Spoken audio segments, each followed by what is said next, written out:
इस कहानी की शुरुआत होती है सेबेस्टियन नाम के एक आदमी से, जो कि जर्मनी के एक बैंक में कैशियर का काम करता है। फिलहाल सेबेस्टियन अपने लैपटॉप में एक वीडियो रिकॉर्ड कर रहा था और इस वीडियो में वो हांस वॉगनर नाम के एक आदमी की कहानी सुना रहा था। इस कहानी के मुताबिक हांस एक बहुत बड़ा लॉकस्मिथ था, जिसने एक दुर्घटना में अपने परिवार के सभी लोगों को खो दिया था। अब अपने परिवार की याद में उसने इस दुनिया के 4 सबसे अनोखे लॉकर्स का आविष्कार किया और इन लॉकर्स के नाम दिए the Rhine Gold, the Valkyrie, the Siegfried और दी गॉटरडैम। हांस ने इन लॉकर्स को ऐसे डिजाइन किया था कि अगर कोई इन्हें जबरदस्ती खोलने की कोशिश करे तो इनके अंदर मौजूद सारा सामान जलकर खाक हो जाए। अब जब हांस का काम पूरा हो गया तो उसने खुद को हमेशा हमेशा के लिए अपने बनाए गॉटरडैम लॉकर के अंदर बंद कर लिया।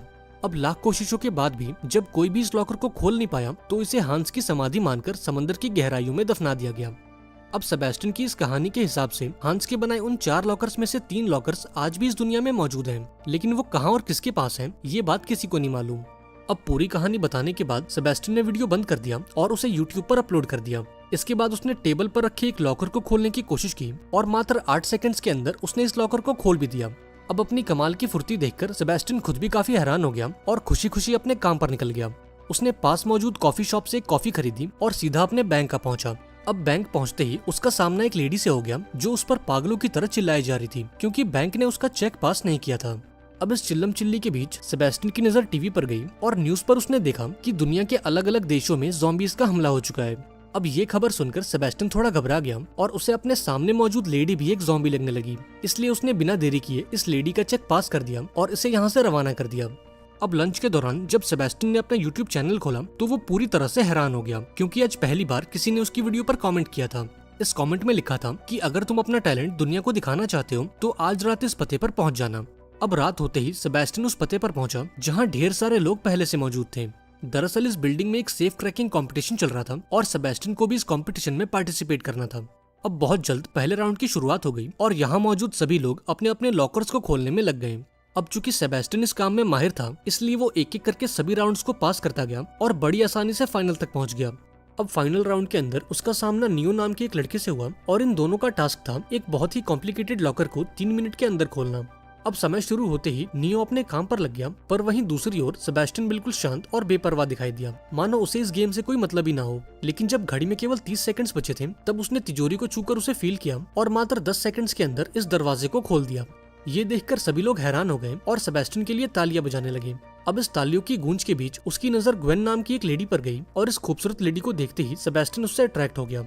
हालांकि वो इस बात से अनजान था कि ग्वेन उसकी जिंदगी को बदल कर रख देगी और समय के साथ साथ उसे ग्वेन के बारे में कई दिलचस्प बातें पता लगेंगी, जैसे कि वो सिर्फ 6 साल की थी जब उसने अपनी पहली घड़ी चुराई थी, 16 साल की उम्र में उसका दिल टूटा और उसने अपनी पहली कार चुराई और मात्र 17 साल की उम्र में इंटरपोल ने उस पर रेड नोटिस जारी कर दिया। अब अगली सुबह सेबेस्टियन दोबारा से उस कॉफी शॉप में पहुंचा जहां ग्वेन को देखते ही उसने अपने ऊपर पूरी कॉफी गिरा ली। इसके बाद ये दोनों एक टेबल पर बैठे जहां ग्वेन ने ये खुलासा किया कि उस वीडियो पर कमेंट करने वाला कोई और नहीं बल्कि वो खुद है। ग्वेन कहती है कि मैं एक वांटेड चोर हूँ और दुनिया भर की पुलिस मेरे पीछे पड़ी है और मेरा अगला मिशन उन 3 अनोखे लॉकर्स को लूटना है जिनका जिक्र तुमने अपनी वीडियो में किया था, यानी कि हांस वॉगनर की वो 3 तिजोरियां। दरअसल ग्वेन सेबेस्टियन को इस प्लान में शामिल करना चाहती थी, क्योंकि वॉगनर की बनाई तिजोरियों के बारे में सेबेस्टियन से बेहतर और कोई नहीं जानता। वो सेबेस्टियन को समझाती है कि इस चोरी को अंजाम देने के लिए उनके पास केवल 4 दिनों का वक्त है, क्योंकि 4 दिनों बाद इन सभी तिजोरियों की लोकेशंस को बदल दिया जाएगा। इसके बाद उसने सेबेस्टियन को एक एड्रेस दिया और उससे कहा कि अगर तुम इस मिशन के लिए तैयार हो तो कल सुबह तक इस पते पर पहुंच जाना। अब उस रात सेबेस्टियन अपने घर पहुंचा और ग्वेन के दिए ऑफर के बारे में सोचने लगा। अब चूंकि वो हांस वॉगनर का एक बहुत बड़ा फैन था और हमेशा से उन तिजोरियों को खोलना चाहता था, इसलिए उसने ग्वेन के प्लान में शामिल होने का फैसला किया। अब अगले दिन वो ग्वेन के बताए पते पर पहुंचा जहां उसकी मुलाकात टीम के बाकी लोगों से हुई। ग्वेन के अलावा इस टीम में और 3 लोग थे जिनके नाम थे कोरिना, रॉल्फ और ब्रैड। कोरिना इस टीम की हैकर है, जबकि रॉल्फ इस टीम का ड्राइवर और ब्रैड इस टीम का गनमैन। अब इन सब ने मिलकर सेबेस्टियन को पूरा प्लान समझाया और बिना समय गवाए पेरिस के लिए रवाना हो गए, क्योंकि उन 3 में से एक तिजोरी यानी कि रेन गोल्ड पेरिस के एक बैंक में मौजूद है। अब प्लान के मुताबिक सेबेस्टियन बैंक के अंदर गया और लॉकर रूम के टॉयलेट में जाकर छुप गया। इसके बाद ग्वेन ढेर सारा सामान लेकर बैंक की ओर बढ़ी और गार्ड को वो सामान पकड़ाने के बहाने बैंक के पिछले दरवाजे की चाबी चुरा ली।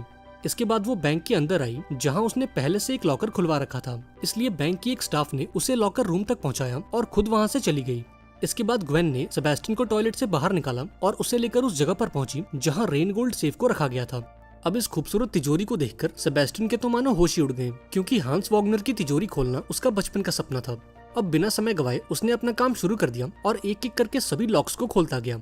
देखते ही देखते उसने ये तिजोरी खोल दी जिसके अंदर पैसों का ढेर मौजूद था। इसके बाद ये दोनों अंदर गए और ये सारा पैसा बैग्स के अंदर भरने लगे। वहीं दूसरी तरफ टीम के बाकी लोग बैंक एम्प्लॉयज का ध्यान बटाने लगे और इस मौके का फायदा उठाकर ग्वेन और सेबेस्टियन बैंक के पिछले दरवाजे से भाग निकले। अब इस चोरी को अंजाम देकर सेबेस्टियन की खुशी का तो ठिकाना नहीं था और आज जिंदगी में पहली बार उसे मेन कैरेक्टर वाली फीलिंग आ रही थी। अब अगले सीन में हम इंटरपोल के हेडक्वार्टर्स को देखते हैं, जहां पुलिस वालों को इस चोरी की खबर लग चुकी थी। दरअसल बैंक में लगे सिक्योरिटी कैमरास ने ग्वेन और उसके साथियों को कैप्चर कर लिया था, जो कि पहले से ही इंटरपोल की हिट लिस्ट पर थे। अब इस मीटिंग में हम डेलिक्रो नाम के एक ऑफिसर को देखते हैं, जो पिछले कई सालों से ग्वेन और उसके साथियों की खोज कर रहा है। यहाँ डेलिक्रो सभी से कहता है कि अगर इन चोरों ने वॉग्नर की पहली तिजोरी खोल ली है तो वो बाकी 2 तिजोरियों के पीछे भी जरूर जाएंगे और वॉग्नर की दूसरी तिजोरी प्राग में मौजूद है। इसके बाद हम ग्वेन और उसके साथियों को देखते हैं, जो अपनी इस कामयाबी को सेलिब्रेट कर रहे थे। अब इस पार्टी के दौरान कोरिना सेबेस्टियन के पास आई और उसे किस करने की कोशिश की, लेकिन सेबेस्टियन ने ऐसा करने से इनकार कर दिया क्योंकि वो कोरिना को नहीं बल्कि ग्वेन को पसंद करता था। इस पर कोरिना उससे कहती है कि ग्वेन ऑलरेडी एक रिलेशनशिप में है और उसका बॉयफ्रेंड है ब्रैड, पर फिलहाल उनके बीच कुछ भी ठीक नहीं है और बहुत जल्द उनका ब्रेकअप भी हो सकता है। अब उस रात सेबेस्टियन ग्वेन के कमरे में गया और ये दोनों एक दूसरे से बातें करने लगे, लेकिन बदकिस्मती से ब्रैड ने इन दोनों को देख लिया और उसे सेबेस्टियन पर काफी गुस्सा आया। अब अगले दिन ये पूरी टीम प्राग पहुंची, जहां वॉग्नर की दूसरी तिजोरी को रखा गया था, लेकिन ये लोग इस बात से अनजान थे कि डेलिक्रो और उसकी टीम पहले से इन पर घात लगाए बैठी है। अब प्लान के मुताबिक ग्वेन और सेबेस्टियन बैंक के एम्प्लॉयज बनकर अंदर गए और कोरिना के इंस्ट्रक्शंस को फॉलो करते हुए लिफ्ट तक पहुंचे, लेकिन इसी बीच सिक्योरिटी को इन पर शक हो गया और 2 सिक्योरिटी गार्ड्स ग्वेन और सेबेस्टियन से पूछताछ करने पहुंचे। लेकिन अभी वो कोई सवाल करते उससे पहले ग्वेन ने बड़ी सफाई से इनका काम तमाम कर दिया और फटाफट से उस तिजोरी तक पहुंचे। वहीं दूसरी तरफ हम डेलिक्रो को देखते हैं, जो कि बैंक के बाहर इन चोरों का इंतजार कर रहा था, पर जब काफी देर तक उसे कोई हलचल दिखाई नहीं दी तो वो परेशान होकर बैंक के अंदर चला गया। लेकिन अंदर आने पर यह खुलासा हुआ कि जिस तिजोरी को वो ढूंढ रहा है उसे 1 हफ्ते पहले ही बैंक के दूसरे ब्रांच में शिफ्ट कर दिया गया है और इसका मतलब ये था कि पुलिस वाले कहीं और मौजूद थे और ये चोरी किसी और बैंक में हो रही थी। अब बिना समय गवाए ये सभी उस बैंक की तरफ भागे ताकि वो ग्वेन और उसके साथियों को पकड़ सकें। वहीं दूसरी तरफ सेबेस्टियन ने उस तिजोरी को खोलना शुरू किया और थोड़ी मशक्कत के बाद वो इसमें कामयाब भी हो गया। अब वॉग्नर की दूसरी तिजोरी खोलकर सेबेस्टियन खुशी के मारे पागल हो गया और ग्वेन को गले से लगा लिया। वहीं दूसरी तरफ बैंक की सिक्योरिटी टीम ने पूरे बैंक में हाई अलर्ट जारी कर दिया क्योंकि उन दोनों गार्ड्स का कोई अता पता नहीं था। अब हाई अलर्ट लगते ही कोरिना ने प्लान बी की शुरुआत की और ब्रैड को एक लुटेरा बनाकर बैंक के अंदर भेज दिया। अब अंदर आते ही उसने बैंक में मौजूद सभी लोगों को गन पॉइंट पर ले लिया, जिससे सबका ध्यान ग्वेन और सेबेस्टियन से हटकर उस पर चला गया। इस डिस्ट्रैक्शन का फायदा उठाकर इन दोनों ने सारे पैसे बैग्स में भर लिए और काम खत्म होते ही ब्रैड को सिग्नल दे दिया।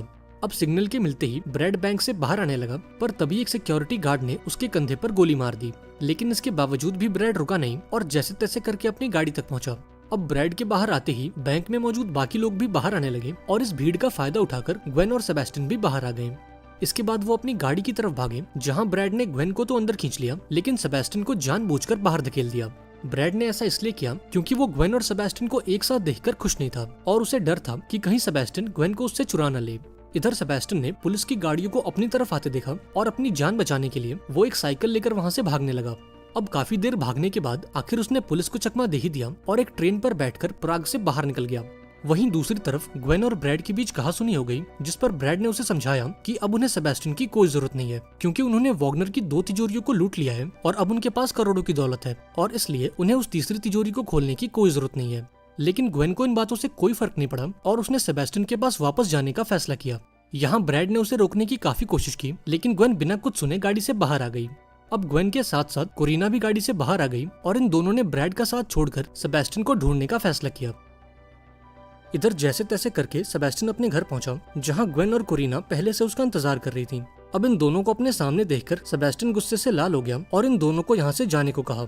इस पर ग्वेन ने उसे समझाया कि ब्रैड ये चोरी सिर्फ पैसों के लिए कर रहा था, जबकि मेरा और तुम्हारा मकसद वॉग्नर की उन तीनों तिजोरियों को खोलना था। यहाँ ग्वेन ने सेबेस्टियन से वादा किया कि चाहे कुछ भी हो जाए मैं तुम्हारा साथ कभी नहीं छोड़ूंगी।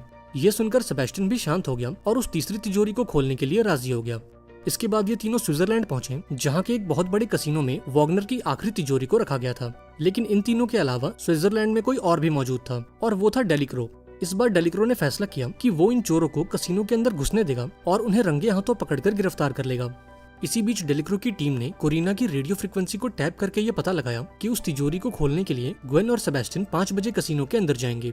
अब डेलिक्रो ने पूरे 8 घंटों तक वेट किया और जैसे ही घड़ी में 5 बजे वो अपनी टीम को लेकर अंदर गया और कसिनो की मालकिन से उस तिजोरी के बारे में पूछा। इस पर इस लेडी ने जवाब दिया कि कुछ घंटों पहले इंटरपोल ने मुझे खबर दी थी कि वॉग्नर की वो आखिरी तिजोरी चोरों के निशाने पर है और बेहतर ये होगा कि मैं उसे किसी सेफ जगह पर शिफ्ट कर दूं। दरअसल 8 घंटे पहले कोरिना ने एक इंटरपोल ऑफिसर बनकर कसिनो की मालकिन को कॉल किया और उसे ये झूठी इन्फॉर्मेशन दी।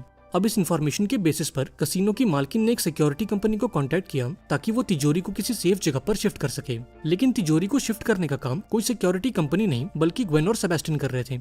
अब यहाँ डेलिक्रो को समझ आया कि कोरिना ने जानबूझकर अपनी बातें लीक की थी ताकि वो पुलिस को गुमराह करके इस चोरी को अंजाम दे सके।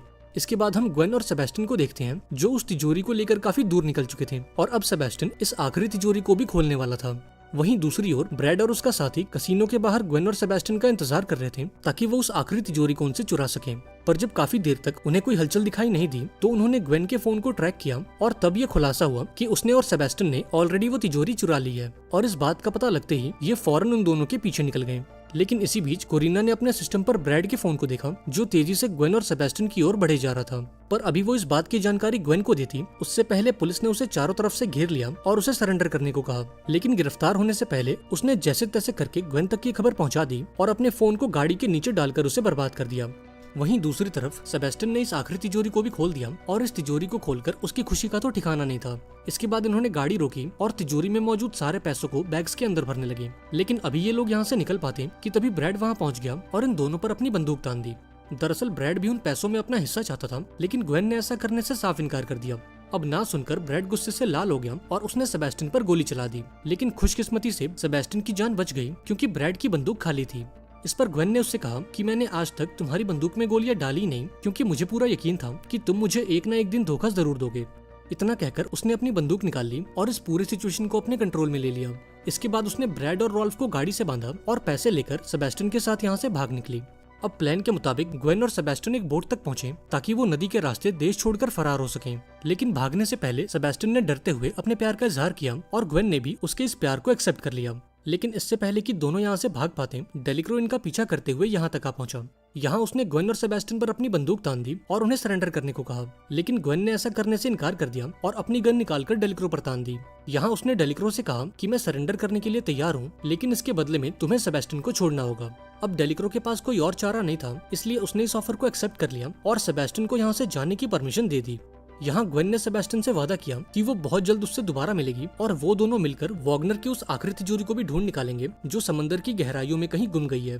अब भारी मन के साथ सेबेस्टियन ने ग्वेन को गुड बाय बोला और बोट में बैठकर वहाँ से चला गया। अब कई साल बीतने के बाद हमें सेबेस्टियन को कैलिफोर्निया में दिखाया जाता है जहाँ वो लॉकर्स बनाने का बिजनेस करता है और उसने अपनी शॉप का नाम ग्वेन के नाम पर रखा है। अब एक दिन सेबेस्टियन के पास एक कपल आता है और उसे एक तिजोरी का नक्शा दिखाकर पूछता है कि क्या तुम इस तिजोरी को खोल सकते हो। अब इस नक्शे को देखकर सेबेस्टियन काफी खुश हो गया क्योंकि ये कोई ऐसी वैसी तिजोरी नहीं बल्कि वॉग्नर की वो आखिरी तिजोरी थी जो समंदर में कहीं गुम गई थी। यहाँ सेबेस्टियन इस मिशन के लिए तैयार हो गया और इसी के साथ ये शानदार मूवी यहाँ पर एंड हो गई।